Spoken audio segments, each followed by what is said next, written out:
Pocong Sumur Tua, Part 3. Udah aku tunggu-tunggu dari tadi, kok baru datang, kata seorang wanita berambut terurai panjang nan keriting yang tampak nongol di depan pintu.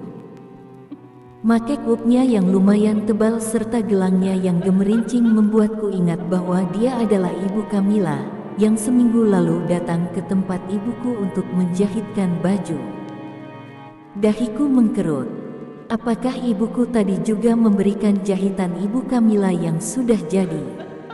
Tapi di keranjangku sudah tidak ada lagi tuh. Mana? Udah jadikan. Ibumu sudah janji akan mengantarnya hari ini.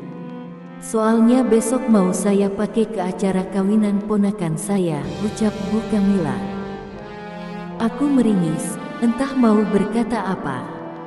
Segera aku melihat catatan yang diberikan ibu sebelum aku berangkat tadi. Dan celakanya, memang benar ada nama Ibu Kamila di sana, di urutan ke-20. Kayaknya tadi di rumah aku menghitung jumlahnya ada 20 pas dan seharusnya memang benar Ibu Kamila adalah rute terakhirku. Tapi mengapa di keranjang sudah tidak ada lagi?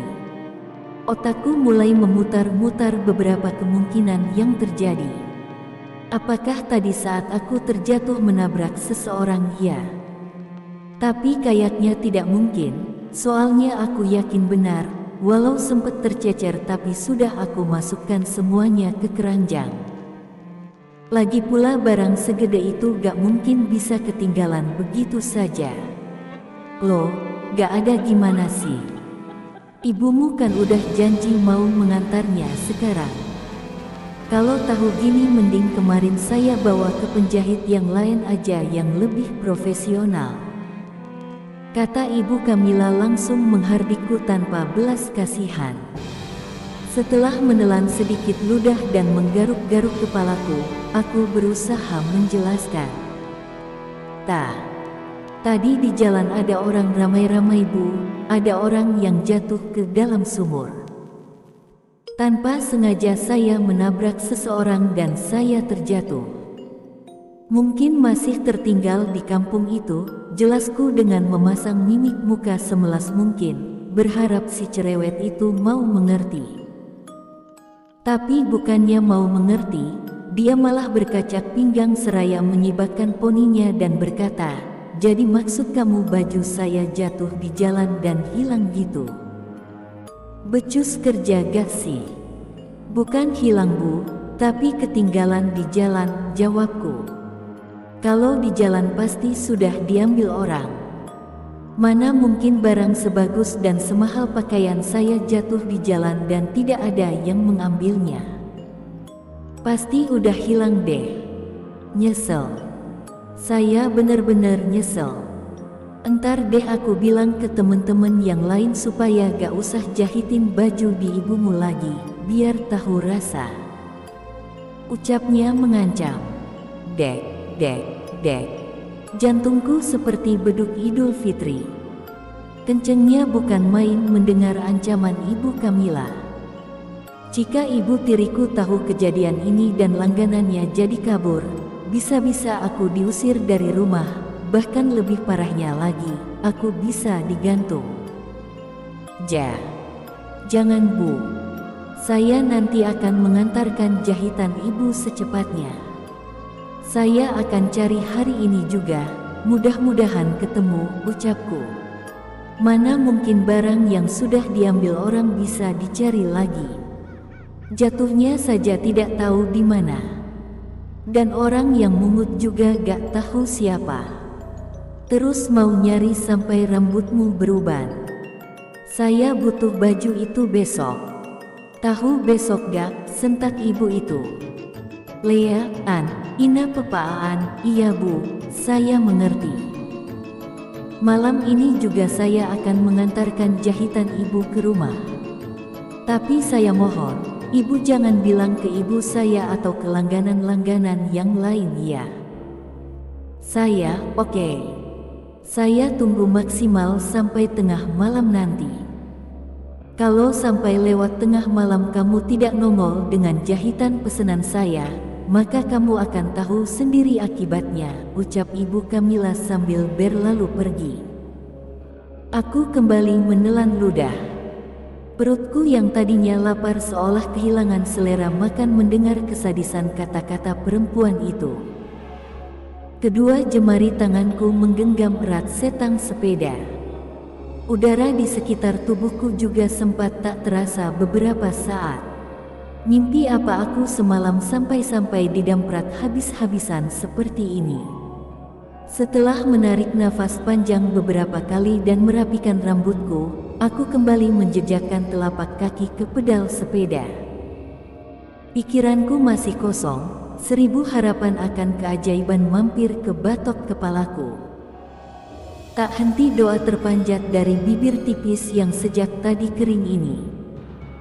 Kemana aku harus mencari pakaian itu? Sudah malam pula. Ya Tuhan, tunjukkan mukjizat-Mu pada yatim piatu sepertiku ini, gumamku dalam hati. Kriwuk, kriwuk. Perutku berulah lagi. Rasa lapar kembali menderaku. Kaki dan tanganku ikut lemas, seakan kehabisan energi. Tenaga kayuhanku menurun 50%. Di kanan kiri jalan tercium aroma-aroma nasi goreng dan bakso yang berasal dari lapak penjual kaki lima. Belum cukup sampai di situ, aroma daging ayam panggang di kios yang bertuliskan ayam bakar Mak Kempot membuat air liurku terus-terusan diproduksi. Aku hanya bisa melihat orang-orang duduk dengan nyaman, bercengkrama dengan teman, keluarga, bahkan kekasih mereka, sambil sesekali memasukkan beberapa suap makanan ke mulut. Muka si penjual dipenuhi senyum lebar melayani para pelanggannya. Mereka tidak tahu ada seorang gadis yang nyawanya di ujung tanduk. Batas waktuku hanya tengah malam nanti. Jika pakaian itu tak bisa kutemukan, mungkin besok aku akan berada di bawah jembatan, atau di emperan toko menengadahkan tangan sambil meminta belas kasihan orang. Kenapa aku bisa seceroboh ini? Atau ini memang hari sialku?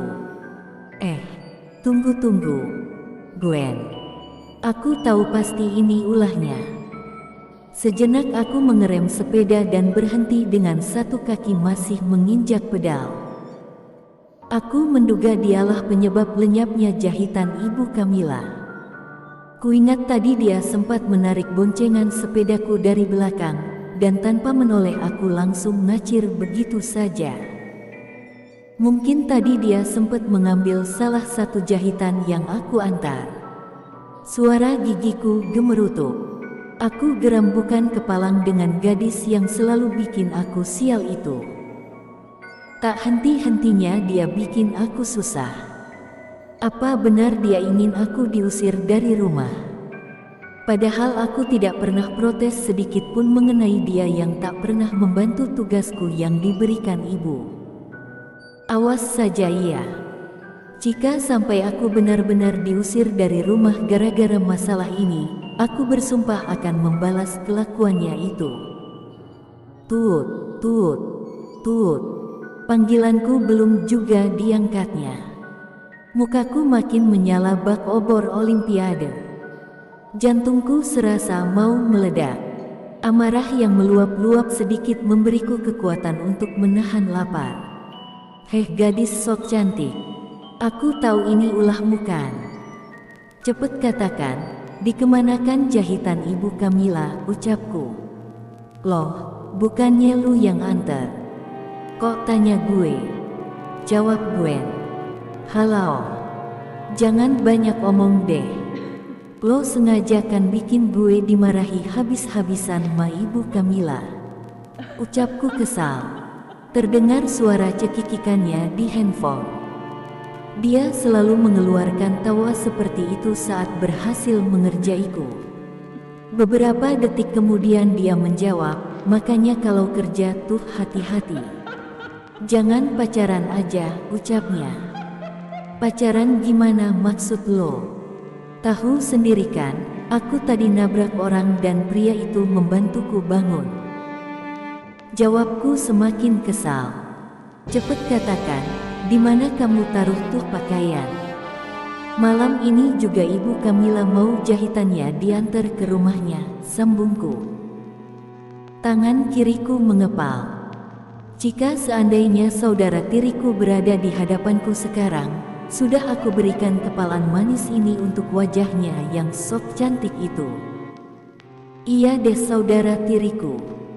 Jangan pikir aku orangnya kejam ya. Walau kita saudara tiri, tapi tetap saja aku tak tega, ucapnya seperti mengejek. Jangan banyak omong. Cepet katakan. Bentakku. Kain Ibu Kamila aku taruh di dekat sumur tua. Kamu tahu kan sumur yang tadi ada orang mati? Cari saja di sekitar situ. Jawabnya. Apa? Lo gila ya? Aku kaget mendengar ucapan Gwen yang menaruh jahitan itu di tempat mengerikan tadi. Walau demikian, ada sedikit perasaan lega, soalnya jahitan itu tidak hilang. Terserah deh lo mau ambil atau enggak. Yang jelas, barang yang Io cari ada di sekitar situ. Mending cepetan deh sebelum ada yang nemu. Tunggu. Tapi gue peringatkan ya, bahwa di sumur itu ada penghuninya. Yaitu setan pocong. Orang yang mati di sumur tadi juga dibunuh oleh setan pocong itu. Ucap Gwen menakut-nakuti. Bersambung ke part 4.